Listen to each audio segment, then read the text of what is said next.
Let's talk about 9/11 hijack attack in 2001. Wait lang, bis lang ako. Yan, okay. Let's talk about 9/11 attack.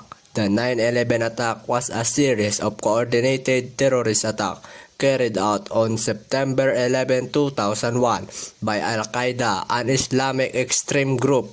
Osama bin Laden was key figure in global terrorism, born on March 10, 1957 in Riyadh, Saudi Arabia. He founded Al-Qaeda, a militant organization responsible for September 11 attacks, or it's called 9/11 attack, which killed nearly 3,000 people.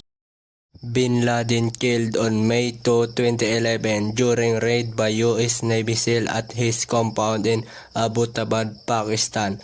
The operation, codenamed Operation Neptune Spear, was authorized by President Barack Obama.